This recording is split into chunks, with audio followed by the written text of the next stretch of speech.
covered now with lines and creases, ticket torn in hand, memories in pieces, traces of... Welcome to the West End Video Newsletter. My name is Joe LaPiccolo, your host for this week's newsletter. Well, we have a real great, interesting show coming up. Our topic this week is the West End House Boys and Girls Club, which began many, many, many years ago in the old West End of Boston in the year 1906 as a boys' club. And they toured on the West End in the 1960s. And in 1971, I believe, they moved to the Allston area of Boston and been going strong ever since. And it's really a fine, great establishment which is dedicated to the well-being of boys and girls, and they have a real great and dedicated staff. One of the strongest points I like to make and point out is their strong alumni association and board of directors, which many of whom got their start in the West End House as boys and girls years and years ago. And because of their dedication and what the West End House taught them as boys and girls, they really, I can't imagine and believe that I've never seen such a dedicated group of fellows run an institution like this. And we'll go to our guests now. We have two real great guests. Our first guest is Bill Margolin, Executive Director of the West End House. And we have Michael Bourg, what's your title, Michael? I'm the Program Director. Program Director of the West End House. Right. And today we'd like to give you a rundown of what's happening and the new programs going on at the West End House. Michael? We're doing a lot of good and exciting things at the house.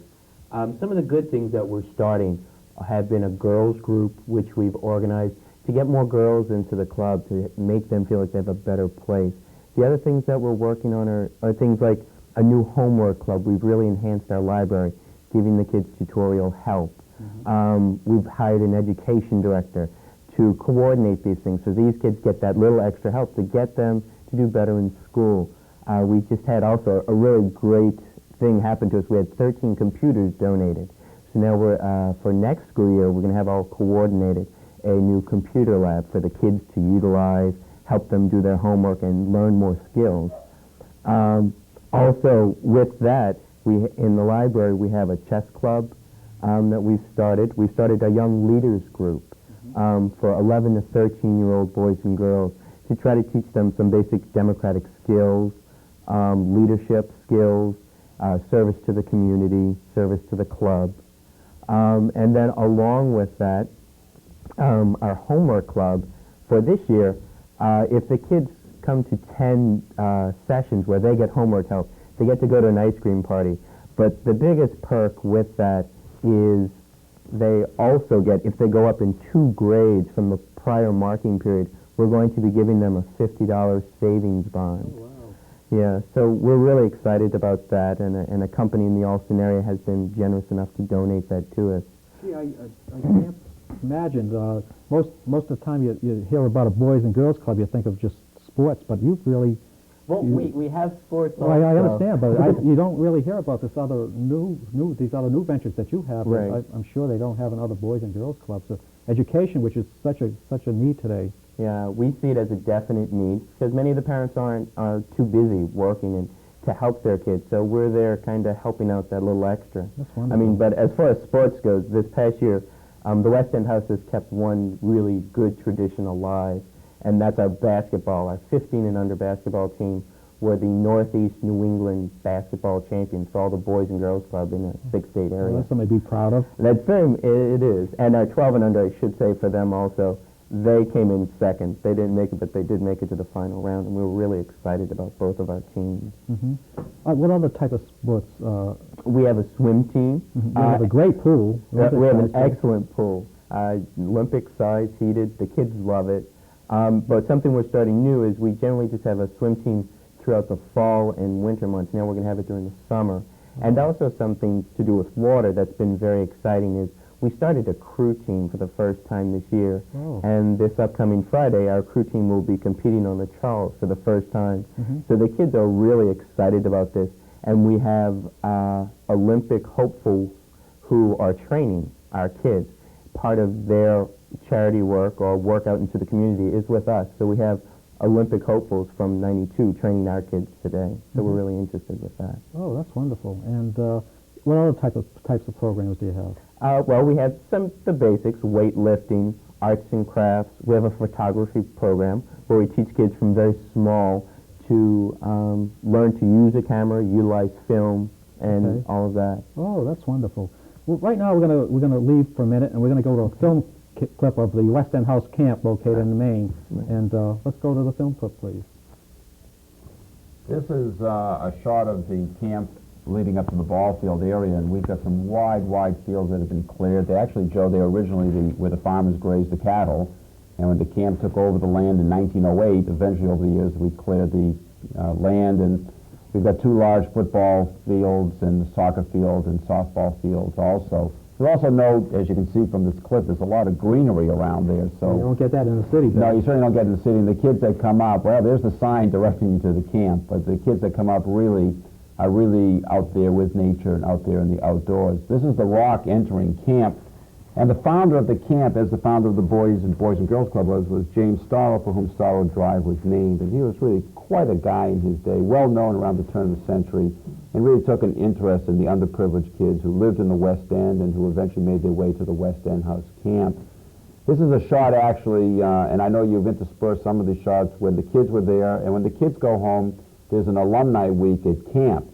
And these are some of the people who've come up during the alumni week to be with us. Here's a shot of the waterfront. This is a plaque of a man named Jack Burns, and Jack was an original member of the club from 1906, and in 1916 became the executive director, a position he held for 40 years. So he was part of the West End House for a solid half century. These are the docks, and they're not carpeted because we're fancy, but somebody one of the alumni members, and you touched upon the Alumni Association, donated carpeting for the dock. It certainly prevents splinters and people slipping. This is the small lake on which we're located. It's called Long Pond. It's about here it looks like it's a lot bigger, but it's about 1 mile long and a half mile wide. Very clean, clear, unpolluted waterway. And we own about 4,000 feet of shoreline. And not only do we have swimming, but we have sailing and boating and canoeing and boat rides and water skiing. And there's some fishing. Occasionally somebody's lucky and catches one of the fish that is stocked in the lake by the state wildlife and game industry. Here's an outside shot. Well, here's a shot outside of the recreation hall. We're fortunate to have a large indoor gym, and it has a professional size floor. On the right, you'll see a volleyball court, which can also be used as an outdoor basketball court too. The camp is very modern in nature, even though it's almost 83, 84 years old, and there's our professional sign there saying "Welcome to West End House Camp." Here's the inside of the gym. Well maintained. Great. Wow. Yeah, real good, solid indoor gym, and really similar to the gym that we have at the Boys and Girls Club in the Alston-Brighton area. Full court, 2 baskets in this gym. The gym at the club has 6 baskets, and there's a stage you can see down there at the end for skits and plays or announcements, special events, and the gym this building was erected in 1956. There's a particular scene in the dining hall. I don't know who that guy is that's talking up there, but that's you, Bill. Oh, I guess that's me. And this is some announcements that are made after the meals. In this particular case, we were paying tribute to a counselor who had to leave a few days early before the end of camp in order to go off to college, and just a very fine young man. Interesting enough, somebody whose father and grandfather had been campers and counselors at the camp years ago and were active in the West End House Boys and Girls Club. A very ultra-modern kitchen, professional chefs that we hire, really fine food, as much as you want to eat. And even though we're a non-profit agency, Joe, we really pride ourselves in the care and consideration with the kids. I'll attest to that, Bill. Oh, I'm sure you will. You and a lot of the other people that come up there. But it's a clean, well-maintained dining area. We have a surprise inspection every year by the State of Maine Inspectional Services, and they're very, very happy and thrilled with us. These are plaques that were put up in the dining hall to commemorate the winners of the various color wars that we have. Color War is a very big competitive event that we stage annually, and it lasts about 5 days. It's like a Hollywood production. This is a council ring area named in memory of a man named Ernest Burns. This is during the color war time. These are kids leaving their cabins after a short rest period, and they're gathering together to the blue team or the white team to practice their songs and things of that nature. This actually, you came in with Jim Campano and you took a shot of some of the kids in the cabins. This is a cabin called 3B. It was during a rest period, and I think they were perhaps a little bit startled or embarrassed. But this is what the cabins look like. Each boy has his own bed and his own cubbyhole space. They're quite large, and It's very large, very modern. Each cabin has its own bathrooms and showers and toilet facilities. The counselors live right in the cabins with the kids, and this is a real cross-section of kids. We have kids from all walks of life, from all sections of Boston, greater Boston, even boys from out of state, and boys who really learn friendship and values and camaraderie and the kind of spirit that is really so important in later life. But these are very modern, comfortable cabins. These cabins actually date from 1950 or so, but they're well maintained every year. There's a lot of renovations each year being done with the cabins. These were the Bad Boys. The Bad Boys was the name of one of the color war teams, and they were having their meetings and their song practice down near the waterfront area. And again, you get a sense that it's a very clean, unpolluted area. We're really out in the middle of nowhere in this little town called East Parsonsfield, Maine, which is, it's about 100, 110 miles northwest of Boston along the New Hampshire border. And some of these boys go for 2 weeks, some for 4 weeks, some for 6 weeks, and some end up there for the whole summer. This is their team captain, who's a boy actually who moved from the Stoughton area down to Georgia, and he was leading them in some of their songs.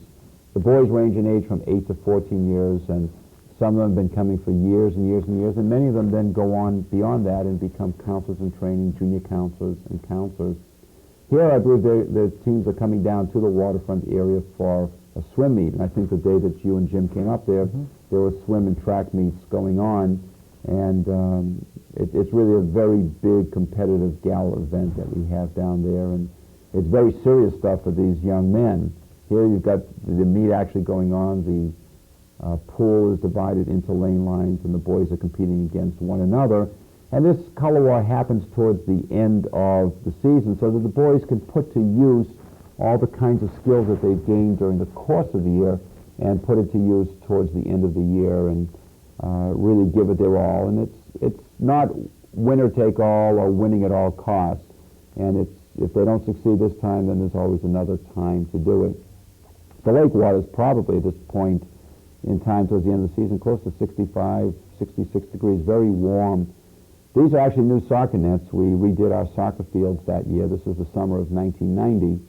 And we redid the soccer nets. This is part of the track meet, the various kinds of events taking place, whether it's a dash or a distance run or a discus throw or a softball throw or things of that nature.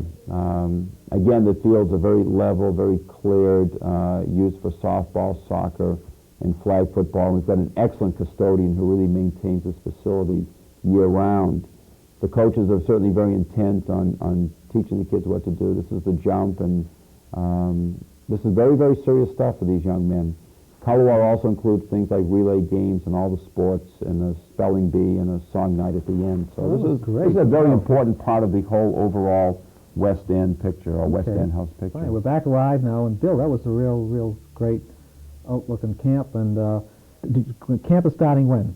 Camp for 1991 is starting Sunday, June 23rd, but there are different sessions that are ongoing. There's a session beginning the 23rd of June, the 7th of July, and also the 21st of July. So it's possible, depending when people are seeing our show, that it's not too late if they have a boy between the ages of 8 to 14 who might like to. So you have some openings, do you? Well, at this point as we speak, we do. I can't vouch for what's happening in the middle of the season. Would you like to give the telephone number to call? The telephone number to call for that information in Boston would be 617-782-6041, and that will connect you to the West End House. And I myself am at camp, but Michael is quite energetic about camp and telling people about camping, then can refer them to me up in Maine at that particular time. Oh, that's great. But the Boys and Girls Club is a year-round operation that certainly is our vital reason for existence, and the camp for 8 weeks of the year is this real special kind of wonderland that we maintain and send kids to.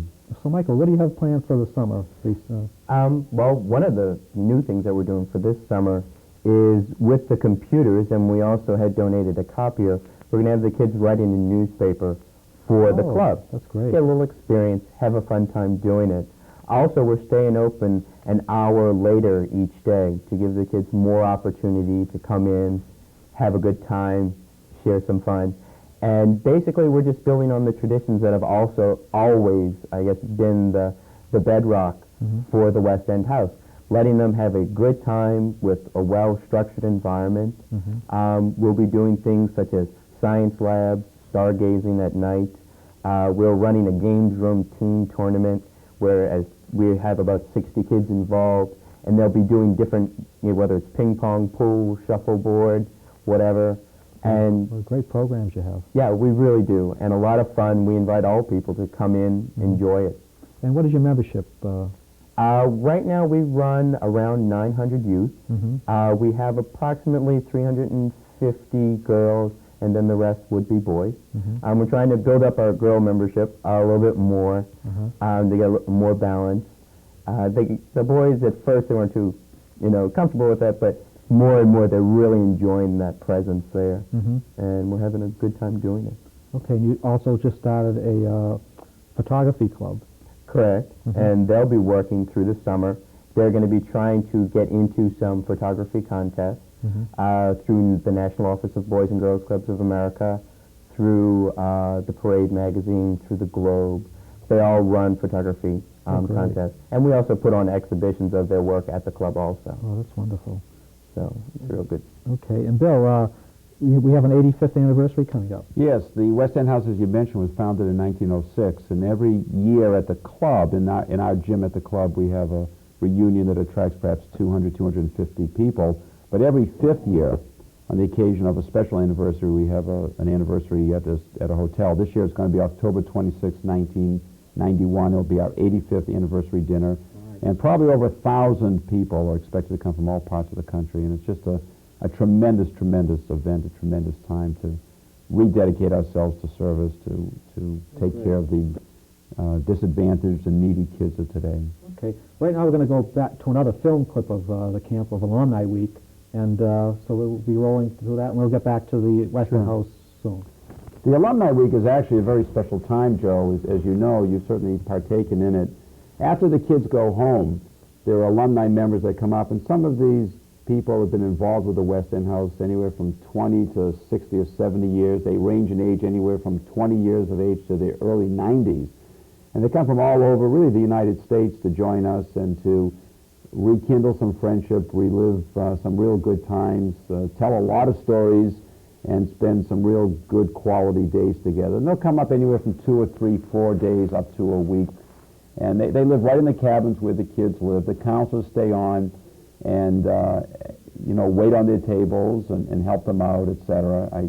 This is a special vehicle for one of the gentlemen that was handicapped, and we refurbished it for him, and it really got him around in between to the dining hall and to his cabin. And here it goes right now. It's ready to take off. In fact, the custodian is driving him there, and it was really the butt of many jokes, and he liked it that way, and he loved it that way. It actually even has the handicap plate on back, but of course We'll see that in a minute. Yeah, and it corresponds to the handicap plate that he has in Massachusetts. And here he is being driven right to his cabin, and there's a couple of old-timers on the back, too. And as I say, it was really a big thrill. It was a lot of fun. And these are very, very special people to the West End House, Joe. These are the people who support us, who donate to us. We don't get any city, state, or federal, or even United Way funding. Here's the handicap plate. It was a local artist that drew it on there. It's not a real license plate, and just a real lot of fun. And he's signed up again this year for us to come back up. And these, again, are many of the gentlemen who are responsible for the efforts in keeping the Boys and Girls Club and the camp afloat. We never deprive access to the club or to the camp based on need, but the money's got to come from somewhere, and these are the people who really help us out. This gentleman has been part of the West End House since the 1920s, and somehow they just don't get older. They just continue to go along with age. These are some of the background of the cabins you can see, and they just spend a real good time in lounging around, talking. Some of them will play some tennis and swim, play some cards. The younger group will play some basketball and some softball. As I look at some of these people now, I see many of them who've come from out of state, from Florida, from New York, from California, to join us. The facilities, after they go home, each year, then we actually close down the camp. This is Malcolm Alter, who does the traffic reports on radio when everyone hears them, and here they are in their cabins, probably after a good meal and seeing if the food has been digested. But again, they live right in the cabins, and as they did years ago when they came up originally, and they lived in the tents. But just a grand group of people, very loyal. Many of them are members of the board of directors and people who really support our facility and support our organization and have just a great sense of belonging and a great sense of devotion and leadership and camaraderie. And this is a special event, too. This is the next to last day of camp, and this is a special fundraising process that we have. It's usually done outdoors, but in this particular case, the weather looked to be inclement, and we did it indoors. And we have a few fellows who are comedians who will get up and tell some jokes, and we have some entertainment and somebody who sings. And then we do some fundraising. Again, as I mentioned, we're all privately funded, and the money's got to come from somewhere. And this is a process whereby we ask them if they would like to donate. And they come through very, very generously. It's a very important part of our week or weekend at camp, and it raises some sorely needed revenue for us, and we just can't exist without this particular revenue. And these fine people really come through each and every year for us. I mean, there are other events. The 85th anniversary has an ad book that will be attached to it, so to speak, and it's very important. But that's done only once every 5 years. This is done every year, and well, it looks like a fun week, Bill. It's a lot of fun, a lot of good food, a lot of good fun, and something that they're always sorry to see end, and they start counting the days once they go home. This is, in fact, one of the younger staff people who is making a small pledge in honor or in memory of somebody from within his family. But these, again, are great guys who come from all different kinds of backgrounds. And here we are again. Here we are in the dining hall. This is during Alumni Week, and we put on quite a spread for the kids, and we again pride ourselves in the food, and for the men it's no different. We put on a real good spread for them. They look well fed, and they certainly look happy with that. And you get a sense also in the dining hall of the pictures that are all around the area. We've got pictures both at the Boys and Girls Club and at the camp that go all the way back to virtually the very beginnings of the West End House. These people are, I think the kids are sometimes more well-behaved than some of these guys here, but these are just great guys. There they are standing outside the dining hall. I don't know if they're coming or going at this particular point, but they just have a whole ball doing it. Hi Escott's the fellow in the long sweater. He was with us in one of the tapings a couple of years ago. Okay, we're back live. Boy, what a fun week. And, I could see that the motto of the West End House, the spirit of the house. I could see the dedication that's there and the camaraderie of the alumni there. It's really great. The song goes, "The spirit of the house will never die," and that's really quite true. Quite true. Yeah. Can you tell us a little more about the 85th anniversary? Yes, it's going to be, as I may have said, on October 26, 1991. It's going to be at the Park Plaza Hotel. And for people who wish to receive information about it, they should then call the West End House to make sure they're on the mailing list. And again, the number is 617-782-6041. And we did put the information in the West End or their last edition, and in the next edition we will also. The tickets will be $40 a person. It will include validated parking, a great meal, a lot of fun, and a chance to really see 1,000+ other people there. And it's this one special every 5-year event that we do, and it brings together people just like at the camp, anywhere from age 20 to Do you have a special guest this year? Or? Actually, we don't, Joe. We used to have special guests, and we found that there was such a turmoil with all these people getting together that they really didn't pay attention to special guests. Right. Yes. I will say, however, that there are going to be people, and I'm not at liberty to say who at this point, but there will be 5 or 6 people who will be honored with a special award from Boys and Girls Clubs of America for their devoted service over the years to the West End House. So that is a very special event, but it'll be a time for people to get together and kibitz.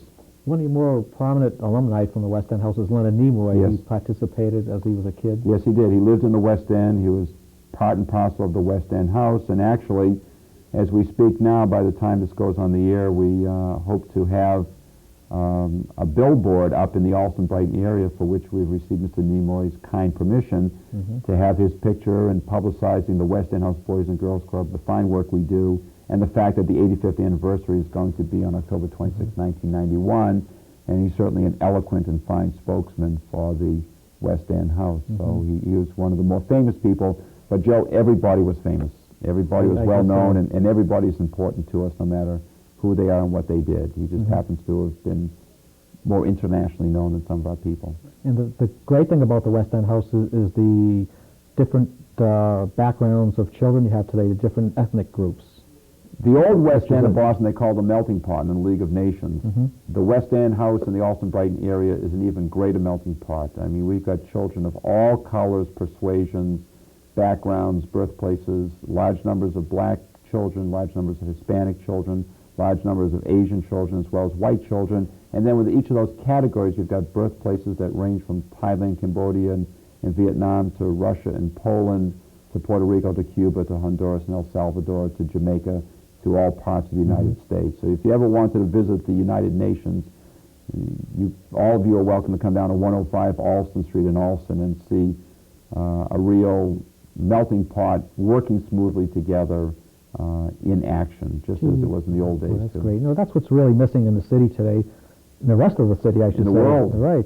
And if people would only take time to go to the West End House and take a look and meet the staff and see what's going on and get ideas from the West End House and carry it on to other communities, this would be a much, much better place to live. And there are Boys and Girls Clubs throughout the country. And we're very proud to be a charter member of Boys and Girls Clubs of America from their very founding in 1906, which was also the year of our founding. So there are other similar organizations, but we always felt that we were special and we're unique, and we have the kind of mix of kids and the kind of dedicated staff like Michael and the other staff members who are just really devote their lives and their efforts and energies to this most noble process and helping kids. And you also have a women's alumni who's been very active recently. We've got a large women's group that's active, women who come in and use the facilities, as well as a women's auxiliary that has been in existence for well over 50 years. And they've been very kind and generous to us, very supportive of us.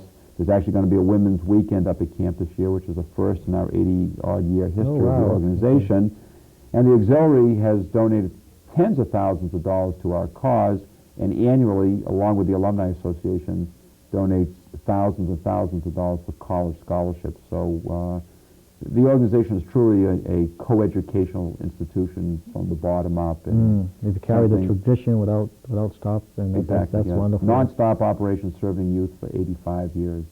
And again, very proud of and very unique. We have our history book that we published on the history of the West End House up through the early 80s, and is still very valid. And actually, this is an ad book from the 80th anniversary, which is a very big fundraiser for us. That's wonderful. Also contains a lot of nostalgia in terms of names of people, adds in memory of or in honor of. Okay, great. Well, I hope everybody got a real perspective of what a good Boys and Girls Club is today, and take example of that. And I'd like to thank you, too, for guests for coming on today. It was real interesting. And see you at the next West End video newsletter. Will always live. Our support we will always give. As long as the sun is in the sky, the spirit of the house will never die. When you're one of the boys, you're always one of the boys. And if one thing you'll do, you'll always go through. You'll always go through. You'll always go through. J.J. Sorrow will always live. Our support we will always give. As long as the sun is in the sky, the spirit